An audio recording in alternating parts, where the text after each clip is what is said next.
50% মহার্ঘ ভাতা এবং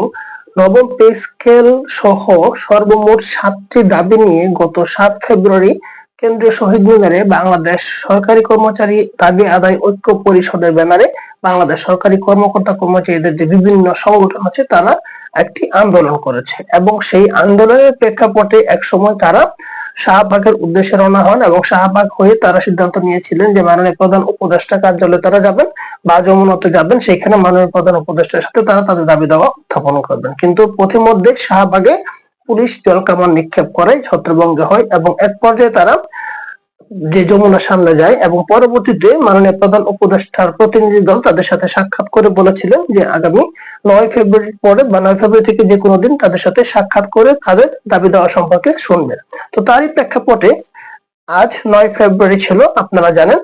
যে 9 ফেব্রুয়ারি আজকে মাননীয় প্রধান উপদেষ্টা মানে দুপুর 2টার দিকে ওনাদেরকে সময় দিয়েছিলেন যে 15 সদস্যের একটি সরকারি কর্মচারীদের প্রতিনিধি দল মাননীয় প্রধান উপদেষ্টার সাথে সাক্ষাৎ করবেন এবং সেখানে তারা তাদের স্মারকলিপির মাধ্যমে বা তাদের যে দাবি দেওয়া আছে সেই দাবি দাওয়াগুলো উত্থাপন করবেন। তো এই 7টি দাবি দেওয়ার মধ্যে অন্যতম ছিল যে 50% মহার্ঘ ভাতা দেওয়া এবং সর্বনিম্ন 6,000 টাকা মহার্ঘ ভাতা দেওয়া এবং অতি দ্রুত নবম পে স্কেল ঘোষণা করা সহ বিভিন্ন রকম 7টি দাবি ছিল। তো সেই প্রেক্ষাপটে আজকে অতি একটি আগ্রহের দিন ছিল যে কি হয় এই মাননীয় প্রধান উপদেষ্টার সাথে সরকারি কর্মচারীদের যে সংগঠনগুলো আছে তাদের সাক্ষাতের পর কি হয় সে নিয়ে একটা উৎকণ্ঠা উদ্বেগ ছিল সকলের মনে। তো সেই উদ্বেগ দূর করছি আজকে কি হয়েছে সেই বিষয় নিয়ে আজকে এই ভিডিওটি আপনাদের সামনে নিয়ে এসেছি। সো ভিডিওটি ভালো লাগলে অবশ্যই ভিডিওটি শেষ পর্যন্ত দেখবেন এবং ভালো লাগলে অবশ্যই শেয়ার দিয়ে যাবেন অথবা আমাদের চ্যানেল সাবস্ক্রাইব করে দেবেন। তো গাইস চলুন আজকে কি হয়েছে সে বিষয়ে কথা বলি। আজকে দুপুর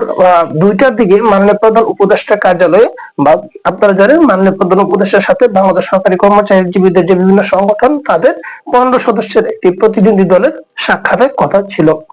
তো যথাসময়ে এই 15 সদস্যের একটি প্রতিনিধি সরকারি কর্মচারীদের সংগঠনের প্রতিনিধি দল সেই মাননীয় প্রধান উপদেষ্টা কার্যালয়ের সামনে দুপুর 2টার দিকে যায়, কিন্তু মাননীয় প্রধান উপদেষ্টা রাষ্ট্রীয় গুরুত্বপূর্ণ কাজে ব্যস্ত থাকার কারণে এই সরকারি কর্মচারী সংগঠনগুলোর যে প্রতিনিধি দল ছিল তাদের সাথে সাক্ষাৎ করতে পারেননি। তো উনি সরাসরি সাক্ষাৎ না করতে পারলেও উনার এপিএস জনাব সাব্বির আহমেদ স্যার উনি সাক্ষাৎ করেছেন মাননীয় প্রধান উপদেষ্টার পক্ষ থেকে এবং উনি এই বাংলাদেশ সরকারি কর্মচারী যে সংগঠনগুলো আছে সেই সংগঠনগুলোর যে দাবি দেওয়া ছিল সেই দাবি দেওয়াগুলো তারা এই মাননীয় প্রধান উপদেষ্টা যে আপনারা জানেন যে এপিএস ছিল ওনার কাছে মানে পেশ করেছেন। এখানে যে আমাদের দাবিগুলো ছিল সেই দাবিগুলো পেশ করার পরে মাননীয় প্রধান উপদেষ্টা এপিএস বলেছেন যে আমরা ইতিমধ্যে আপনাদের দাবি দেওয়া সম্পর্কে তো অবগত আছি এবং মাননীয় প্রধান উপদেষ্টা এই দাবি দেওয়াগুলো সম্পর্কে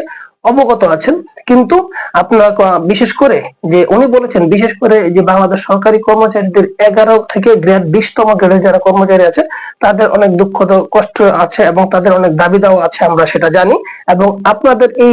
ন্যায্য দাবিগুলো দ্রুত মানে সমাধান করার জন্য মাননীয় প্রধান উপদেষ্টা ইতিমধ্যেই মানে অবগত আছেন বা কথা বলছেন। তো দেখা যাক খুব শীঘ্রই আমরা চেষ্টা করব এই গ্রেড 11 থেকে 20তম গ্রেডে যারা কর্মচারী আছেন তাদের যে ন্যায্য দাবিগুলো সেগুলো সমাধান করার। তো মাননীয় প্রধান উপদেষ্টার যে এপিএস ছিলেন উনি আরো বলেছেন যে মাননীয় প্রধান উপদেষ্টা ব্যস্ত থাকার কারণে আজকে আপনাদের সাথে সাক্ষাৎ করতে পারেনি, কিন্তু আমি আপনাদের দাবি দেওয়াগুলো মাননীয় প্রধান উপদেষ্টার মাধ্যমে বিভিন্ন যে মন্ত্রণালয়গুলো আছে সেই মন্ত্রণালয়গুলোতে আমরা যথাসময়ের মধ্যে পাঠিয়ে দেব এবং অতি দ্রুত যেন সমাধান হয় সেই সমাধানের পথ আমরা খুব দ্রুতই বের করার চেষ্টা করব। তো এই হচ্ছে যে আজকে আমাদের যে বিভিন্ন সরকারি চাকরিজীবীদের যে কর্মচারীদের সংগঠন ছিল সেই সংগঠনের যারা এই মাননীয় প্রধান উপদেষ্টার সাথে সাক্ষাৎ করার কথা ছিল ওনার সাথে সরাসরি ওনারা সাক্ষাৎ করতে পারেননি, কারণ ছিল মাননীয় প্রধান উপদেষ্টা আগেই বলেছি যে রাষ্ট্রীয় গুরুত্বপূর্ণ মিটিং এ ব্যস্ত ছিল, যার কারণে এই সরকারি কর্মচারী সংগঠনগুলোর সাথে বিশেষ করে বাংলাদেশ সরকারি কর্মচারী যে দাবি আদায় ঐক্য পরিষদ, বাংলাদেশ কল্যাণ ফেডারেশন, বাংলাদেশ আন্তঃবিশ্ববিদ্যালয় কর্মচারী যে সংগঠন, তারপরে ছিল আপনার যে গ্রেড 11 থেকে 20তম ফোরাম, তারপরে বাংলাদেশ সরকারি কর্মচারী উন্নয়ন পরিষদের যারা সদস্য ছিল তারাও সেখানে চেষ্টা করেছেন মাননীয় প্রধান উপদেষ্টার সাথে সাক্ষাৎ করার। বিশেষ করে বাংলাদেশ যে সরকারি চাকরিজীবীদের বিভিন্ন 6টি সংগঠনের সাধারণ সভাপতি এবং সাধারণ সম্পাদক সহ অতিরিক্ত 3 জন সহ মোট 15 সদস্যের একটি প্রতিনিধি দল দুপুর 2টার দিকে ওনার কার্যালয়ে গিয়েছিল সাক্ষাৎ করার জন্য, কিন্তু অনুপস্থিত থাকার কারণে অথবা ব্যস্ত থাকার কারণে কারণে সরাসরি ওনার সাথে সাক্ষাৎ করতে পারেনি। তো ওনার মাধ্যমে ওনার যে একান্ত ব্যক্তিগত একান্ত সচিব ছিল অথবা হচ্ছে আমরা বলি এপিএস বলে, ওনার মাধ্যমে এই মেসেজ গুলো পাঠিয়ে দেওয়া হচ্ছে। এবং এই সব সংগঠনের সভাপতি এবং সাধারণ সম্পাদকদের ভাষ্য মতে, যেহেতু আমাদের মাননীয় প্রধান উপদেষ্টার যে এপিএস, উনি আমাদেরকে আশ্বস্ত করেছেন যে আমাদের দাবিগুলো খুব শীঘ্রই সব মানে পজিটিভলি বা ইতিবাচক ভাবে সমাধান করার জন্য মাননীয় প্রধানমন্ত্রী প্রধান উপদেষ্টা আশ্বস্ত করেছেন। সেই ক্ষেত্রে আমরা অবশ্যই ওনার উপর বিশ্বাস রেখে বা ওনার কথার উপর ভরসা রেখে কিছুদিন অপেক্ষা করব। তো দেখি উনি কি সমাধান নিয়ে আসেন। তো এর আগে আপনারা জানেন যে গত ৭ ফেব্রুয়ারি কেন্দ্রীয় শহীদ মিনারে যে এই কর্মচারী সংগঠনগুলো একটি মানে প্রতিবাদী সভা বা আন্দোলন করেছিল। সেখানে কিন্তু তারা একরকম হুমকি দিয়েছিল যে আগামী 15 ফেব্রুয়ারির মধ্যে দাবিগুলো বাস্তবায়ন করতে হবে, যদি বাস্তবায়ন না হয় তাহলে হচ্ছে আমরা কঠোর কর্মসূচি দেব। তো কঠোর কর্মসূচির মধ্যে কি ছিল যে ওনারা বলেছে আগামী 15 ফেব্রুয়ারির মধ্যে 15 ফেব্রুয়ারি থেকে 22 ফেব্রুয়ারির মধ্যে আমরা যে আমাদের যে কি বলে এই যে দাবি দাওয়াগুলো আছে সেগুলো আমরা হচ্ছে বিভিন্ন যে সংগঠন, আমি একটু দেখে নেই যে ওনাদের ছিল 15 ফেব্রুয়ারির মধ্যে দাবি পূরণে দৃশ্যমান অগ্রগতি না হলে কঠোর কর্মসূচি হুঁশিয়ারি দিয়েছেন কর্মচারীদের। বাংলাদেশ সরকারি কর্মচারী দাবি আদায় ঐক্য পরিষদ 28 ফেব্রুয়ারির মধ্যে দাবি মানা না হলে 1 মার্চ থেকে সারা দেশে কর্মবিরতি পালনের ঘোষণা দিয়েছেন তারা। বিশেষ করে তারা বলেছেন 23 থেকে 28 তারিখের মধ্যে আমরা যে বিভিন্ন সংগঠন মানে আমাদের যে বিভিন্ন অফিস আদালত আছে সেই অফিস আদালত গুলোতে আমাদের প্রধান তাদেরকে আমরা জানাবো স্মারকলিপির মাধ্যমে। এছাড়া আমাদের ইউনো অফিস, তারপরে ডিসি অফিস, তারপর হচ্ছে বিভিন্ন বিভাগীয় কমিশনার সহ বিভিন্ন যে অফিসের প্রধান যারা আছে ওনাদেরকে আমরা আমাদের এই দাবি সম্পর্কে আমরা 28 ফেব্রুয়ারির মধ্যে হচ্ছে অবগত করবো স্মারকলিপির মাধ্যমে। তারপরে যদি আমাদের দাবি বা বাস্তবায়ন না হয় সেই প্রেক্ষাপটে আমরা আগামী 1 মার্চ সবাই স্ব অফিসে যোগদান করে আমরা কর্মবিরতিতে যাব, এরকম হুমকি কিন্তু তারা অলরেডি বিভিন্ন সরকারি চাকরিজীবীদের যে সংগঠনগুলো আছে তারা দিয়েছেন যে আমাদের এই দাবিগুলো এই মাসের মধ্যে যদি পূরণ না হয় তাহলে আগামী যে মার্চ মাসের 1 তারিখ তখন থেকে আমরা আমাদের মানে সারা বাংলাদেশে একযোগে আমরা বিশেষ করে কর্মচারী যারা আছে আমরা একসাথে কর্মবিরতিতে যাব। তো এরকম হুমকি দিয়েছে। তো এছাড়াও আমরা জানি যে তাদের কয়টা দাবি ছিল, মোট 7টি দফা দাবি ছিল। এই 7টি দফা দাবির মধ্যে প্রথম দাবি ছিল যে মহার্ঘ ভাতা 50% দিতে হবে এবং সর্বনিম্ন 6,000 টাকা দিতে হবে। এবং দ্বিতীয় দাবি ছিল খুব দ্রুত পে কমিশন গঠনের মাধ্যমে নবম পে স্কেল দিতে হবে, কারণ গত 2015 সালে পরে আর কোনো পে স্কেল বাংলাদেশে আসেনি। এছাড়াও তাদের আরেকটি দাবি ছিল যে বাংলাদেশ সরকারি কর্মচারী যাদের ইতিমধ্যে পে স্কেল যে মানে পার হয়ে গিয়েছে, মানে যারা চাকরি করছেন যে একটা নির্ধারিত পে স্কেল থাকার পরে যে অতিরিক্ত চাকরি পাচ্ছে তারা কিন্তু ইনক্রিমেন্টটা পাচ্ছে না, সেই ইনক্রিমেন্ট যেন পুনরায় চালু হয়। হ্যাঁ, এছাড়াও তাদের আরো কিছু দাবি দেওয়া ছিল। আমরা জানি যে দাবিগুলো ছিল যে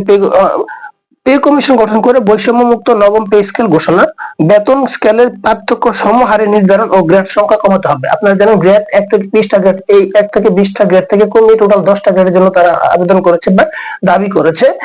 এরপরে ছিল পে কমিশন 11 থেকে 20 গ্রেডের কর্মচারী প্রতিনিধি রাখা, মানে এই যে পে কমিশনটা গঠনটা করা হবে সেখানে যেন এই গ্রেড 11 থেকে 20তম কর্মচারীদের কোনো প্রতিনিধি থাকে। এরপর অন্তর্বর্তীকালীন সময়ের জন্য ন্যূনতম 6,000 টাকা মহার্ঘ ভাতা প্রদান। যে সকল কর্মচারী নিজ গ্রেডের বেতন বৃদ্ধির শেষ ধাপে পৌঁছে গেছে তাদের বাৎসরিক বেতন বৃদ্ধি নিয়মিত করা। এছাড়া রয়েছে বৈষম্যহীন এক ও অভিন্ন নিয়োগ বিধি এবং আপগ্রেডেশন পদোন্নতি নীতিমালা বাস্তবায়ন।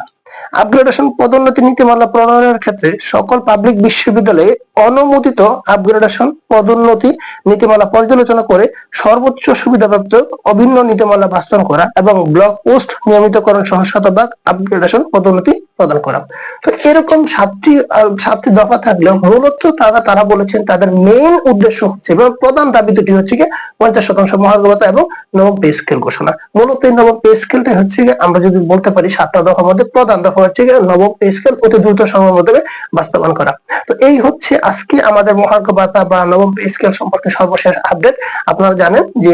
মাননীয় প্রধান উপদেষ্টা এই দাবি দেওয়া প্রেক্ষাপটে বাংলাদেশ সরকারি কর্মচারী দাবি আদায় ঐক্য পরিষদের ব্যানারে যে আন্দোলন হয়েছিল কেন্দ্রীয় শহীদ মিনারে, তাদের এই আন্দোলন স্থগিত করার জন্য মাননীয় প্রধান উপদেষ্টা ওনাদেরকে সময় দিয়েছিলেন যে এই উক্ত সময়ের মধ্যে আমরা আপনার সাথে বসে আমরা একটা সিদ্ধান্ত নিব কিভাবে এই সমস্যার সমাধান করা যায়। তো আজকে তারা গিয়েছিল কিন্তু মাননীয় প্রধান উপদেষ্টা সরাসরি সাক্ষাৎ পাননি, বাট ওনার যে এপিএস ওনার মাধ্যমে ওনাদের দাবি এগুলো প্রস্তাব উপস্থাপন করেছে এবং আশা করি খুব শীঘ্রই একটা সমাধান আসবে এবং আমি চাই মনে প্রাণে খুব শীঘ্রই মহার্ঘ ভাতা চালু হোক এবং পাশাপাশি নবম পে কমিশন বা নবম পে স্কেল ঘোষণা করা হোক, যাতে করে বাংলাদেশ সরকারি কর্মকর্তা কর্মচারীদের, বিশেষ করে কর্মচারী যারা আছেন গ্রেড 11 থেকে 20তম কর্মচারী, তারা যেন মানে এই মহার্ঘ ভাতা এবং পে কমিশনের মাধ্যমে প্রফিটেবল হতে পারে। তো এই হচ্ছে কি আমার আজকে সর্বশেষ মানে মহার্ঘ ভাতা এবং নবম পে স্কেল ভিডিও সম্পর্কিত আপডেট। তো ভিডিওটি ভালো লাগলে অবশ্যই চ্যানেলটি সাবস্ক্রাইব করে দিবেন এবং বেল আইকন ক্লিক করে দিবেন, যাতে পরবর্তীতে নতুন কোনো আপডেট আসলে আপনাদেরকে কাছে খুব দ্রুত নিউজটা ছড়িয়ে যায়।